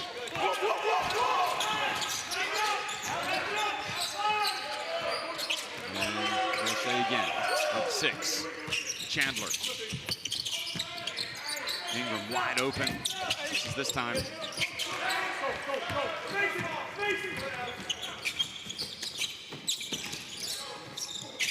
Prosper. Here he goes, right up against Holmgren. Takes a tough shot, and Holmgren, boy, just held his ground. We've seen some quality play from him. Look at this, behind the back. Gets it back, and then he just dunks it. Sensational stuff. Absolutely sensational, but Edie's been open both times, Jeff. Even if he doesn't get a shot, throw it in there and see what reaction you get. Give him a touch. Give him a touch right now. There you go. He backs up. Now, oh boy, Holmgren went up and got the block. Are you kidding me? Wow. Wow, that might just be the play of the game right there from Holmgren.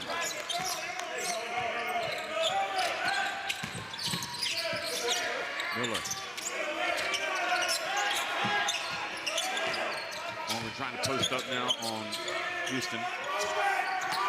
And then loses it out of bounds. With 3 seconds on the shot clock. Look at this. He gets the block there. And gets out on the break and behind the back pass. And done. I mean, pretty much did everything on that play. And then, just when you think he can't do it anymore, he goes down and he blocks this play. Zach Edey here. Look at this. There he is, and Edey gets it back. Good response. Houston on the break, and unsportsmanlike foul has been called. Wow. On Miller, arguing that he wasn't playing the ball. Yeah, I think he's going to go past him, which is the problem. Watch. He's gone. He's gone. It has to be. That's not a realistic attempt in that situation to play the ball. That's what the referees decided. Big 2 shots. You know, Houston makes the 2, and the possession all of a sudden, all that work by Holmgren is undone. If Canada make the 2 and get a good shot going with the possession.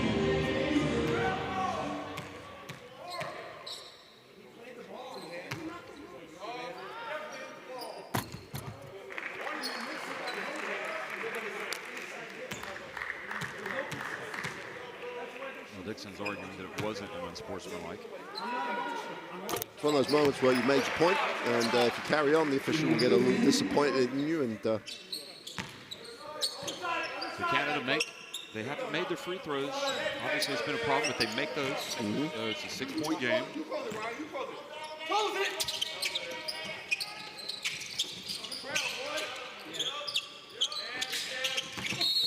Houston travels. Yeah.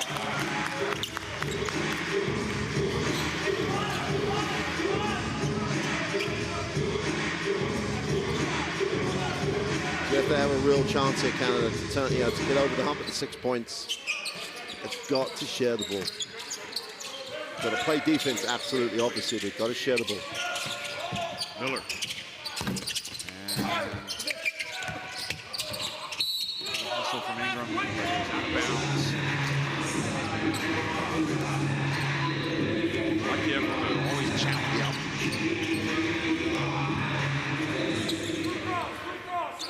You were worried for Canada with the turnovers coming into this game. Right now, looking just 7 turnovers, so it's really been a problem for them. Well, Nembhard. I mean, Nembhard's played a lot of minutes, but Nembhard's been out there. He's okay. He's only had the one poorer game. That was yesterday.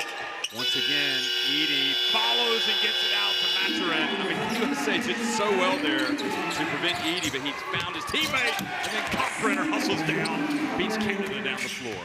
Can't happen. That's 22 offensive rebounds for Canada. I mean, the other side of the fact there's 22 offensive rebounds, they've missed a lot of shots, so they've had to get them on the glass.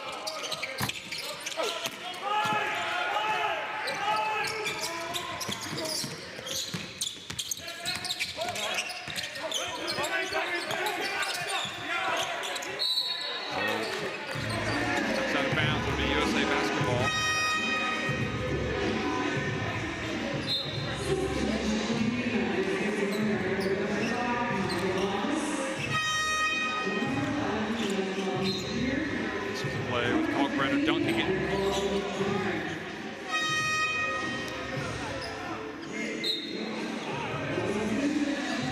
5-point lead, USA. And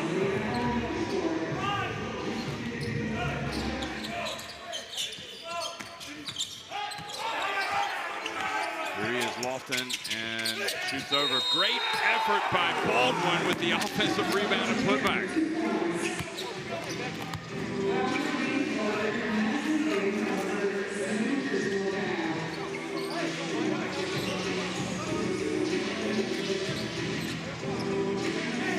Look at Baldwin. USA really attacking the glass.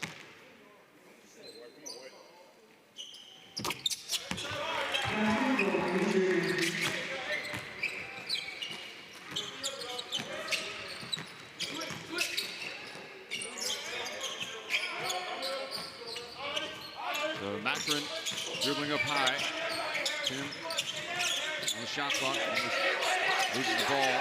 Gets it to Houston. Under pressure from the right. And Miles comes down with the basketball now. Just outruns the Canada defense. Excellent work from Miles in the USA. 6.5 minutes remaining. Timeout. Look at that. Like a bullet out of a gun. That's a great description. That's literally what it looked like. He's gone. Well, 6:33 to go, Jeff. Without Edie, they don't win. And without sharing the ball, they don't win. So they got a lot of joy out when he got caught in the low post and went inside out. So let's see if they make that type of change. So we're going chin all the way through. Come here, flare screen, but clear out that side. Okay, so Charles, this is going to be you. You're going to come up instead of flare screen for Ben. Caleb's going to go through. Okay? Ben, you're going to go lob all the way through. Ball screen. Turn the corner, Ryan. Right? Omax, you're diving. You got Charles and Ben on weak side. Okay? Good? Let's go, guys. Right? Let's go. Let's go. Let's go. Let's go. Ben on 3. 1, 2, 3. Well, Edie doesn't come back. And I think we both agree that getting him back is going to be crucial if Canada are going to turn this 10-point margin. But they've done it consistently. They've gone down 10 and they've found a way to get back in it. But without Edie, although the last time we said without Edie, Jeff, they couldn't get all of a sudden Bediako's all over, all over it, and they find a way to get back in it then. But they have to share the basketball.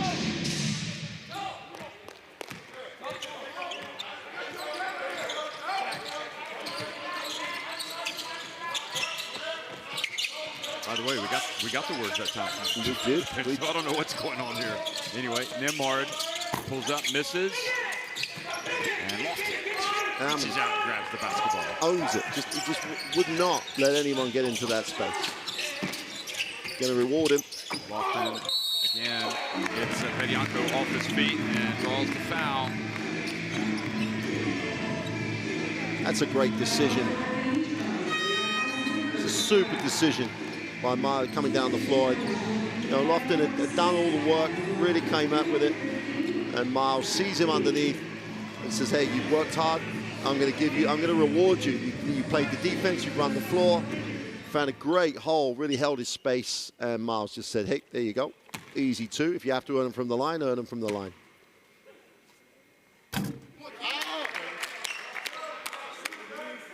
Some of those USA parents, I think, Jeff, you referred to with a missed free throw. It's only a 10-point game. They know how quickly Canada could get back in this. Yeah, they've already shown us today how quickly they can do it.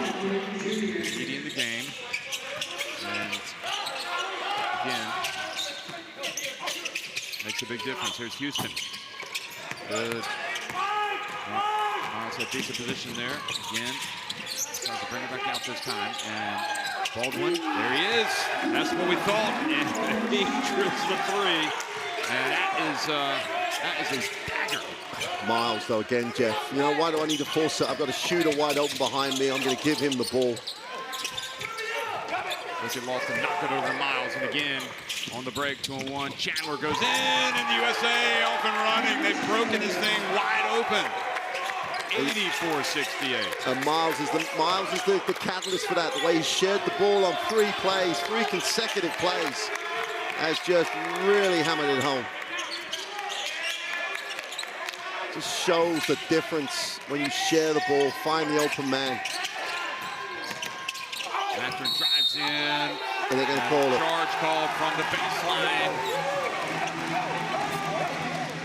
Jeff, not in the last 2 minutes, just sum it up. Right at the start of that 2 minutes, Canada demonstrated how they can get back in it.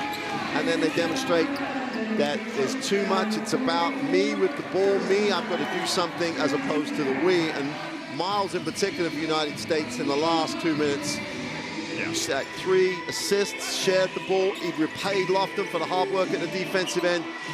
Yeah, that's his role, and he's just performed it to the highest level. Tremendous phase of play. He's just orchestrated, blowing this game wide open. Yeah, he's been exceptional.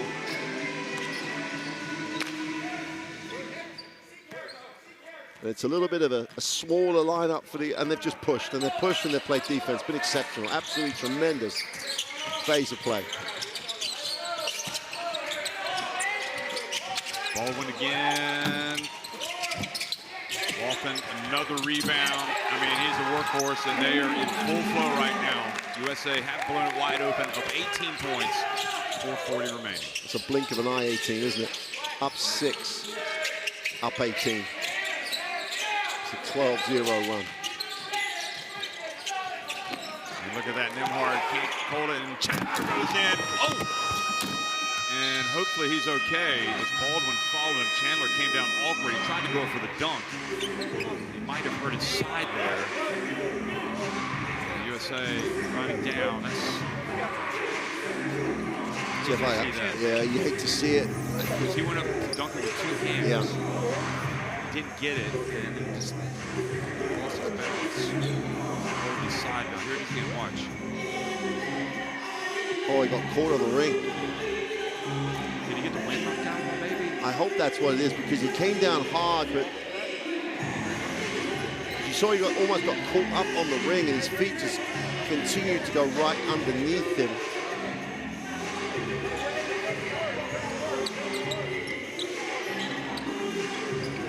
The referees are telling the Canada bench. Right now, the bigger worry is that Chandler might have injured himself. So yeah, he's going to be okay.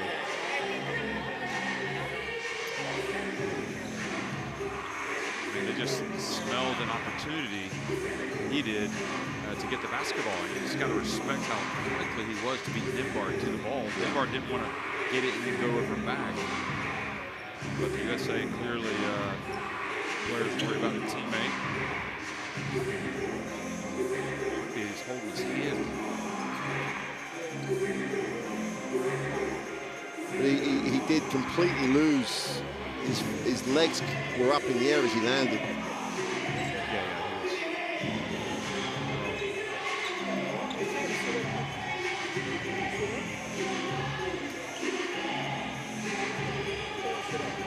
Chandler has got him really good yesterday. He got 7 points today, 5 assists, 3 rebounds.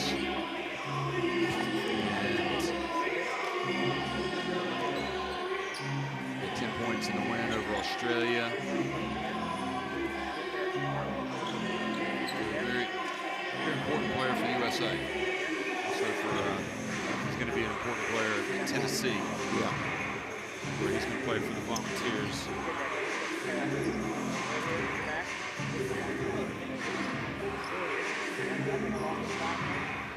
I mean, I hope this is a positive thing, Jeff. That you know, the medical staff and that, you get the impression that no one's panicking down there. So I think they're just trying to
it's when you have to be faced with it, you know, you're not thinking, you're just into that process, and that's what they did.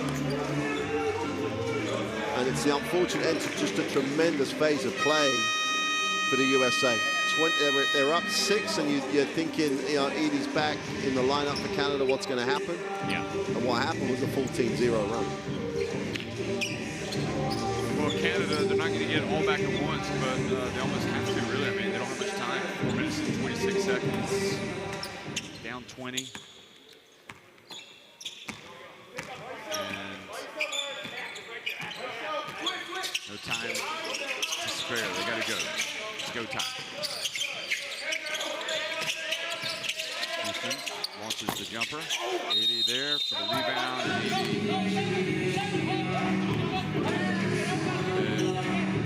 Called the foul USA for a box out. So that basket won't count. We fouled them often now.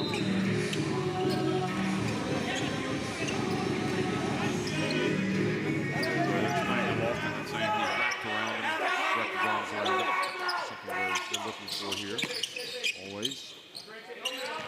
Nana gets it over Minbard. Again, how much time? Minbard. Back up to Houston. Has to settle for a long 3, and he gets it to drop. Not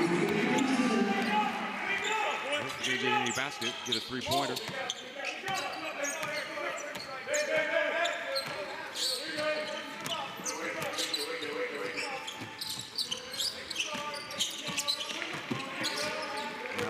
Baldwin. And Baldwin did a good job there. A little bit of miscommunication. Gets the basketball. Here he is. Back to Lofton. Well, let's see what he got in his arsenal. No. Doesn't hit the 3. Now Minbard. 3:24 remaining. Houston again. Right corner. Good. He's really in the flow today, isn't he? Compared to yesterday. And it's another example. You know, when they give him the ball, when he's got that advantage, he's a really good shooter. Just that when he puts on the deck and he's going to 3 players, putting it up is that, you know, that time he's open, hits the 3, goes Lofton again, passes over to Miles, and Miles misses. So Nana, never say never for Canada. Got it back. To a 14-point deficit, that would have been big if he knocked it in. About 2:40 remaining.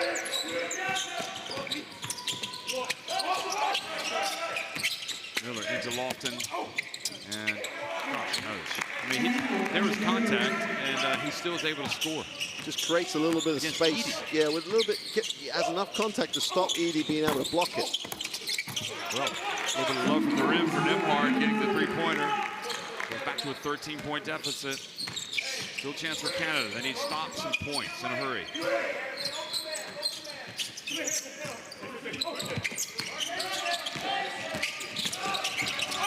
And the bounce pass goes out of bounds. Certainly thought Ball was going to the basket there. It looked like it. Or if he just fell down.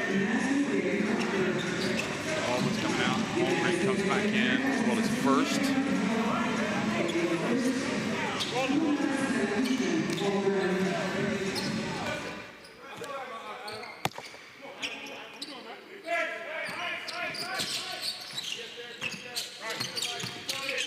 Gets it to Edie, or Eads, and he misses the shot, but a foul is called.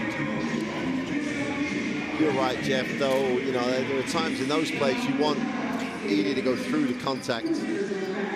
But, you know, this will put it, if he makes both, gives him a 15 and 14 game, 15 points, 14 rebounds if he makes these 2. It's just that at the moment they're down to a team that's had contributions from 1 to 12. So he misses the first. Canada in the mid-60s right now, percentage-wise, at the free throw line. Makes the second. And mid-60s is where they've been on the tournament, but don't forget they were like under 50 for a large chunk of the first half, which dug a little hole. Full court pressure here, the USA. They got to hurry. Are they going to get it across? It did, and it was close. Miller dumps it to first. And first scores, tries to score. Edie gets the rebound. Score and stop. They're right in it. Houston with Holmgren right in his face and his grill. Keeps it too long.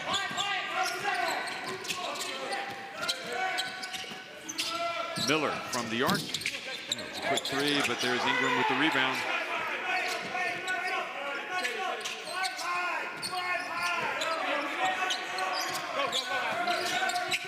So the USA closing in on victory here. Miles puts it up, in and out. There's first. Misses, but they stay with it. Look at the offensive rebounds. Nembhard finally gets it for Canada. And Holmgren held his ground. Ball goes out of bounds. It's going to be Canada basketball.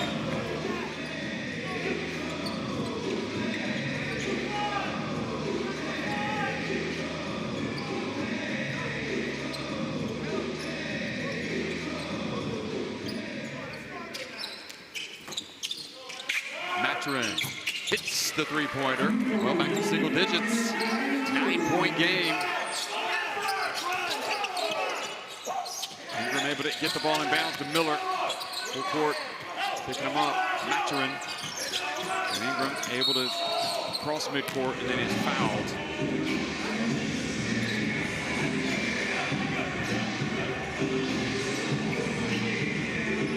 Just the injury to Chandler just kind of like disrupted USA a little bit, didn't it? Well, completely. They were in such a good place when he went down. You can imagine he makes that two, they get back on defense, and then the game's just flowing. Yeah. Canada had pulled the timeout anyway. There would have been a break, but you know, young guys are going to be concerned for their teammate. It doesn't matter what you. And the game, they're up in the game, so the automatic thing is that becomes more important. They think the game is done. And, you know, it's only a 3-possession game, obviously, with USA still have the possession. Mathurin is fouled out, though, on that play, so that's a weapon, certainly, defensively. Canada will try to get the steal.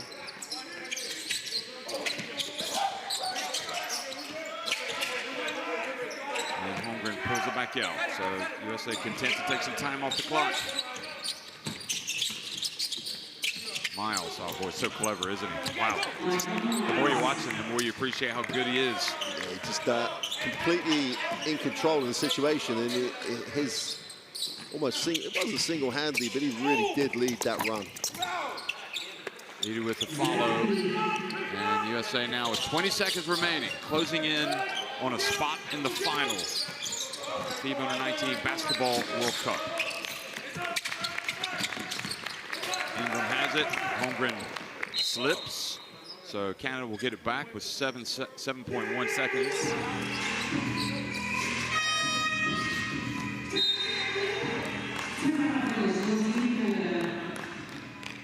So Canada call timeout. What are the regrets that Canada would have here about this game? Well, Jeb, I think the biggest regret is that they've shown in places how they can compete, but they just didn't do it for long enough. So it's not like they were under too much pressure. It's not as if they were being completely outplayed, outgunned by the opponent. At times they were the architects of their own downfall with some, in particular the shot selection. I mean, in terms of, we get to hear this timeout, don't we? So. Be a little bit higher, Ryan. Send that back to Green Love. Zach here. They're probably going to switch, but we should be able to find Ryan on the bounce pass here. Max, after that lob, I do have a question. Say you're down 9, you take the timeout for 7 seconds to go. Right? So, okay, switch, you have to play back. If not, you got Caleb for the 3. Finish it, guys, finish it, guys. Play back. If it plays back, then you're you asked the question, Jeff. Yeah, they've shot 34.5% from 2-point range. And 34% from 3. And a lot of that is like poor shot selection because they're taking shots in areas of the floor or under too much pressure. Against a team that shot 54% and only 23% from 3, the United States. And their offensive rebounding has been unbelievably good, Canada, with their 25 offensive rebounds. It's just, it's their shot selection that's given them the problem. Nembhard launches it from a long way out, hits the 3. Is that the play they drew up? And, well, it makes it more respectable. But the USA do what they came to do. They win 92-86 and advance to the final of the FIBA U19 Basketball World Cup, where they will meet the winner of the next semifinal between France and Serbia.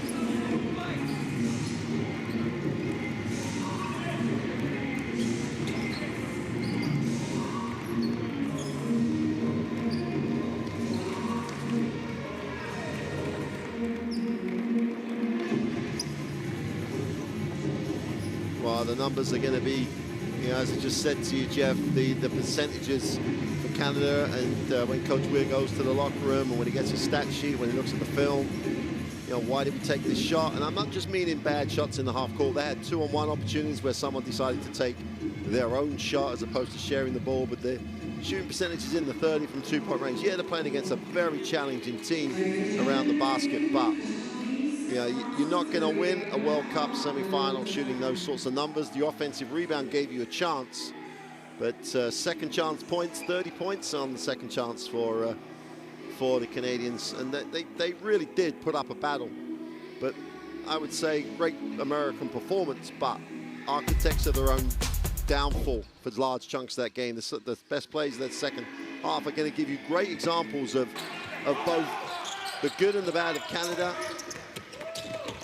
and the ability that this USA team has across its roster. That was the play we really mentioned earlier on, Jeff, with the defensive effort from Holmgren, the behind the back pass. He couldn't do any more, and then he finished that series with the block.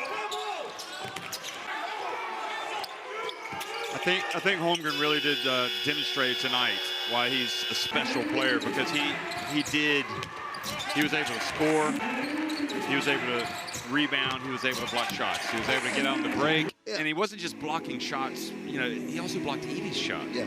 So he is an extraordinary talent. Yeah, especially he was blocking Edie's shot, especially where he was the weak side guy coming to help. So he had the space, the time, and everything. The other factor in that second half, especially in the fourth quarter, they broke it over. Miles was just tremendous. Yeah. That little flip pass where he had the trail and the open three. He doesn't, I don't need it. You're a shooter, I'm going to give you the shot. And he just generated that rhythm and the way that they really blew the game open.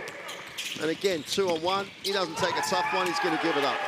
And, that was Chandler who he gave it to. Yep. And again, Chandler went in for the dunk when they were really turning it on and was lost for the game. But Lofton again distinguished himself with a great game today. Just worked hard, Jeff. Yeah, I mean, his numbers offensively, he's superb. His work on the glass. Second highest rated player on the court today, in fact, for the USA, behind Holmgren. Plus 19 efficiency behind Holmgren's 24. But yeah, it really felt like when push came to shove and the USA really stamped their authority on the game, it was the play of Michael Miles that just kind of shifted them into like, they went from going at about, 70 miles per hour to about 120. Yeah, and it's when you've got talent, make the most of that talent, and that's what Miles did. When shooters wrote and they got the ball. And that becomes infectious across your group. Yes, they're very, very talented, Jeff, but they're exceptionally talented when they share the ball and get good options.